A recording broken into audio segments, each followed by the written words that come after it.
Hey guys, I'm Luca and I've got Derek with me here. Welcome to, Hey, hey, there he is. Welcome to the late night edition of the Sideline Spice Power Rankings, where we're going to talk winners, losers, basically with the week one action. I know it was a crazy week, don't you reckon? oh man, I'm just glad the football's back. Me too. It's, It's except a, for week one was a bit painful for me, but at least for, it's real for football. For those of you who aren't aware, Derek's a Saints fan, and we're gonna get right stuck into that I later. get right into it. You can take your shots at him later or in the comments. But to kick things off, we like to start with positives here. So we're going to talk about some of the winners of week one. So Derek, who do you reckon for you? Who's the most impressive team from week one? Definitely for me, it's the Kansas City Chiefs. I think coming out of 2017, I was of the opinion that Alex Smith is perennially underrated, but they've got a keeper in Patrick Mahomes, and he's got a special connection with Tyreek Hill. They've just been lighting it up, and I'm so excited to see how they go for the rest of the year. They didn't even need to involve Watkins, Hunt, or Kelsey. That's what's scary. I mean, Kelsey had one catch for like 8 yards. Watkins did nothing. Hunt had a pedestrian game, and they still dropped 38 points on what's one of the best secondaries in the league. Exactly, yeah. So it'll be really interesting to see how they go week two away at Pittsburgh. Yeah, Yeah, especially after Pittsburgh had. I mean, they've had probably the most drama going into the season of any team. And Pittsburgh have been a powerhouse for years now. But I mean, you have to we'll think that get to it's. Pittsburgh later, won't We we? will, we will get to them later. You have to think it's going to be a telling game anyway on both parts. You get to see what Yeah. both teams are made of. Speaking of what teams are made of, you're not going to be happy about my next winner, but I think you and I can both agree that they belong here. The Tampa Bay Buccaneers.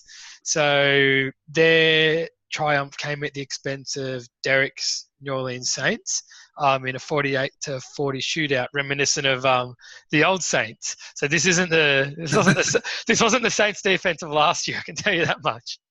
Yeah. It's the highest scoring NFL opener in history, apparently. I did not know that. Yeah, see, I learned Not something from that. surprised though. 48-40. Yeah, it's a B grade basketball game. It's like a basketball game you'd see in the NBL almost. Yeah, Um, pretty much. Now, one thing I think that we all, I mean, we're all guilty of this sideline spice. I mean, look, I don't think Tampa Bay are going to be a playoff team. That is probably the toughest division, top to bottom in football.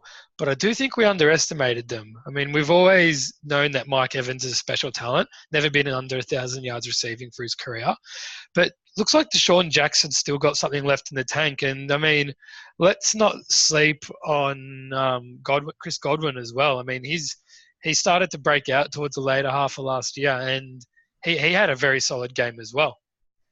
He did. And Fitzpatrick, he's known for really hammering it out towards his wide receivers, just having those three weapons out there, even though I think Deshaun Jackson is out with a concussion right now, but hopefully that won't take him out for too long. Yeah, It'll I'm be hoping he'll be interesting back. to see. Yeah. Yeah, it'll be interesting to see what happens because Winston's suspended, two more games? They're going to Yeah, keep riding the hot hand. yeah. Well, I mean, look, I don't think there's a quarterback controversy. I mean, Fitzpatrick is what he is. He's a gunslinger who likes to air the ball out, but he's also turnover prone. Yeah. Um, Look, Winston's not. Look, he's not the transcendent talent maybe that people thought he could be coming out of college, but he has passed for 4,000 yards. Like I think each of the past 2 years, and he's all boneheadedness aside, he is better than a lot of people give him credit for. Yeah. So I I just mean, kid Bucks fans. There's no chance he's going to get replaced, for better or for worse. no, I think you just like toying with Bucks fans' emotions after their team stomped on your heart in week one. Well, their emotions might get tested next week because as rough as the Philly offense looked in week one, their defense is still one of the Yeah. best, Oh if not man, their the best. defense is some ballers. Um, Yeah, that's a team we look for all their offensive trouble. This is a team we definitely slept on coming into week one, and that'll be a big test for this young Tampa team. Um, definitely. Now, speaking of young teams, this team I did not expect to put in the winners column at all, not this early anyway. Your boys, you've been proudly championing them in our group chat. You've been saying you've planted your flag. You've been screaming the name of the rooftops. Although I will say I have them ranked higher than you this week, but you did call their win, the New York Jets. Yeah, Darnold's my boy. I think he's NFL ready, and I think everyone heard about his very first play, which is the pick six. But outside of that, he had a phenomenal opening start, and it just goes to show why everyone thinks he's the most NFL ready rookie.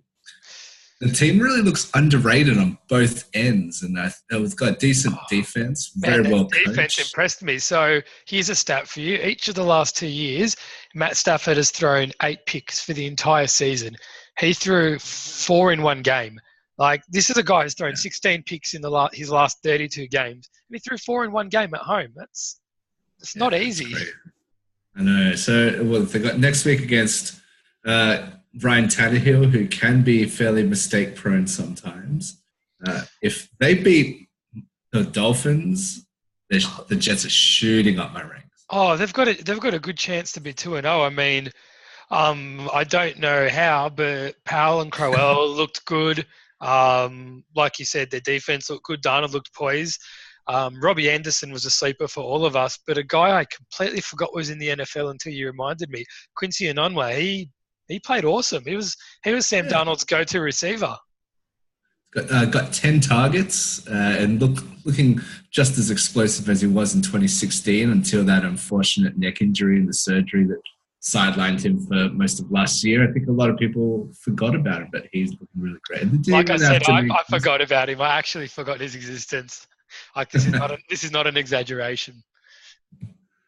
All right, I guess we'll move on to our honourable mentions in the winners list. Yeah, I mean, so this team. So this is a bit of a polarizing team. So this is my boys, the Baltimore Ravens. Now, 3 of us had them ranked quite a bit higher than you, and because of that, that's why they narrowly missed out on our winners list and slid into honourable mentions. But you did have some good reasoning off air for me. So tell our viewers why you're not completely sold on Baltimore despite their win. Look, they're looking really good, but at the end of the day, I think everyone is expecting the Bills to be terrible. So as much of a trouncing as 47-3 is, they're basically beating a CFL team.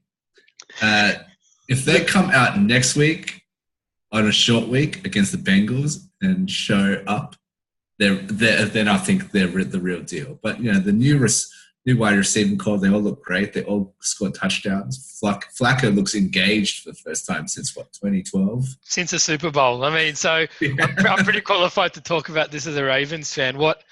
I've tried to we've missed the playoffs each of the last 3 years, so I've tried to temper my expectations.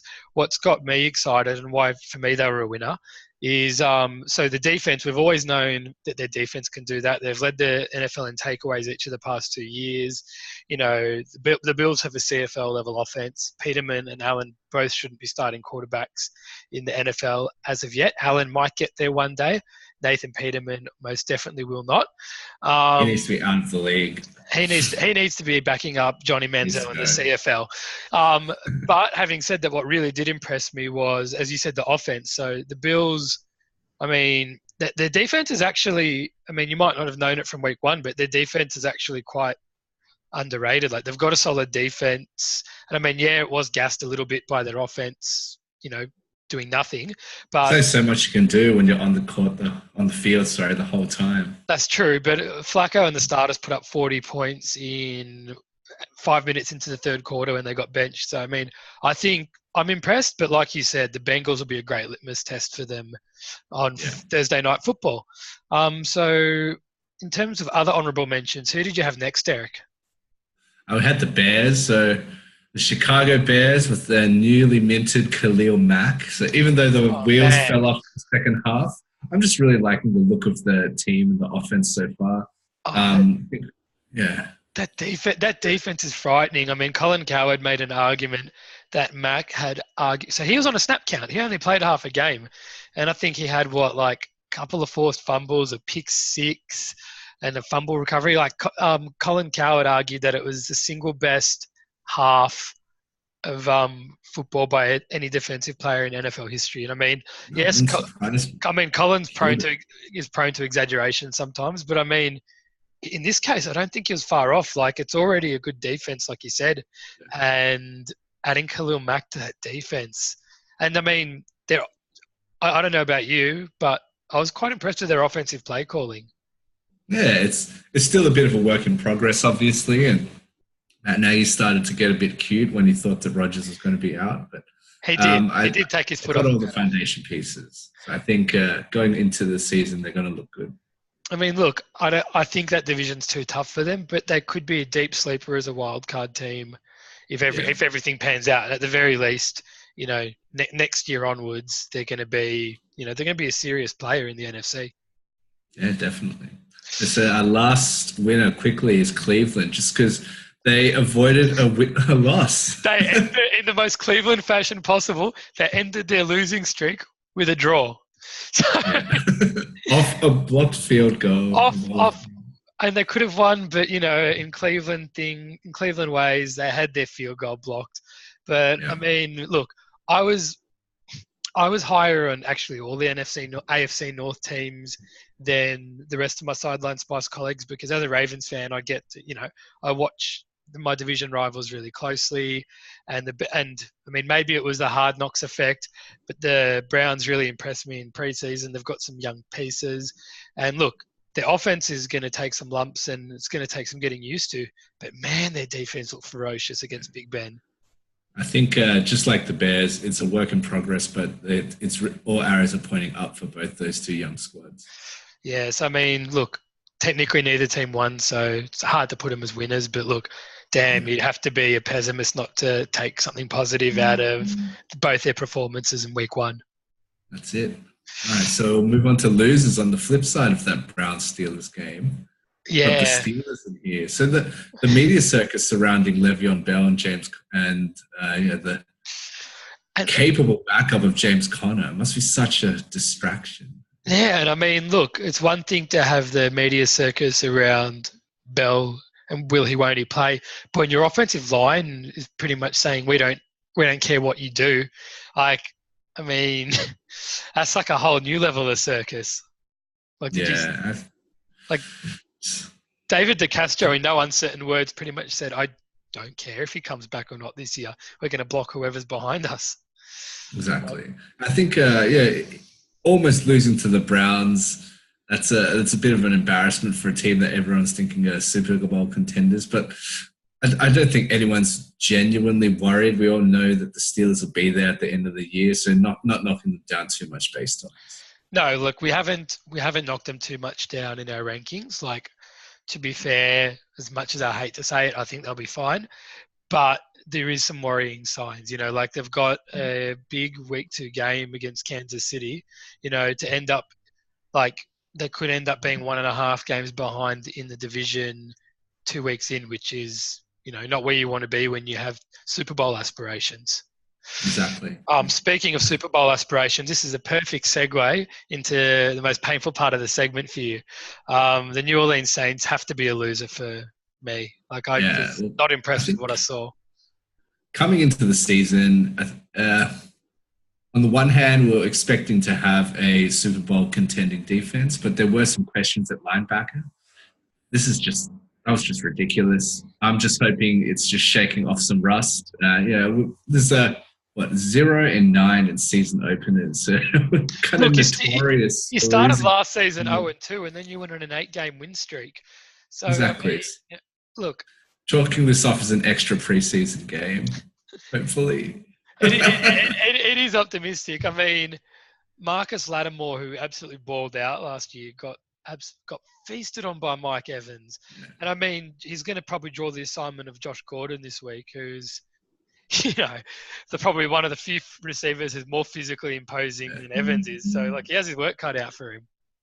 I think they just coming into the game, they just weren't respecting the opponent. They're thinking, got the backup quarterback, and we just came fresh off the unfortunate Minnesota Miracle. But, Yeah. they moved down a bit. I have to move them down a bit. You can't get propped. you can't have 48 points dropped on you and not move down. No, I still think yeah, next look, week will be a real test. it will be. I mean, if you hold serve against the Browns and continue with business as usual, that will alleviate some of the fears. But you do, like I said, you do have an unforgiving division, and you pulled a rabbit out of they've pulled a rabbit out of their hat before from 0-2 starts. But if Carolina win again, for example, it's you can't keep coming back from 0-2 to make the playoffs every year. So hopefully, for your sake and for theirs, they put a W on the board against the Browns. Yeah, while we've got Kamara, Drew Brees, and Michael Thomas, I'm not too worried. Oh, They're look, looking they to were incredible. They were incredible. Breeze was probably the best quarterback of week one, and his performance got lost in the shuffle of the loss. Thomas, had 16 receptions? He had 16 receptions, like 180 yards, and Kamara is pretty much like an extra receiver out there who also happens to be a dynamic runner. So, I mean, look, I'm not worried about your offense, and if your defense does what it did last year, then there'll be nothing to worry about. It's just that's it. But there is See a what team, happens. yeah. But the next team on our list to have far more worrying signs, the Tennessee Titans. Yeah, look, I think in 1 week you've lost 3 of your best players. Delaney Walker, season ending with broken ankle and ligament damage. It's going to need surgery. Yeah. So as of today, I've heard that Marcus Mariota, who got dinged up with an elbow injury, he might play next week. But if not, Blaine Gabbert's a significant downgrade. He's the worst. And then you've got and then look, Blaine Gabbert's a downgrade enough as it is, but Taylor Lewan's, I don't know the extent of his injury, but if they're down their best, one of the best left tackles in football, suddenly, a team that a lot of us had as a wild card threat is looking like they could be an AFC cellar dweller if they don't get their act together. Yeah, this next week against Houston, you're down your 3 best players essentially. Looks like Taylor's only out with a concussion, so hopefully not too long. But it's just going to be really tough going for the Titans. Yeah, and look, if they're going to have any success against Houston, they have to establish the run. Dion Lewis played well last week, but Derrick Henry, for the most part, got bottled up quite heavily. And, that's not what they have him like. They need more from him if they're to beat a ferocious Houston front seven. Yeah, look, he got that massive 62-yard touchdown called back, but that was rough. He got called back, so that it is what it is. So his night wasn't that great. And Corey Davis needs to start catching those passes. It's 13 targets, only catching 6. It's not good enough. No, I mean, he's a popular breakout candidate in year 2 in both real life terms and in fantasy. And look, you have to love the volume he got. You like that Mariota's trusting his young, talented receiver. But like you said, if you're getting targeted 13 times, 6 receptions is not good enough. And I mean, the Dolphins, it didn't even work out against a team like the Dolphins, who we didn't hold in that high regard before the year.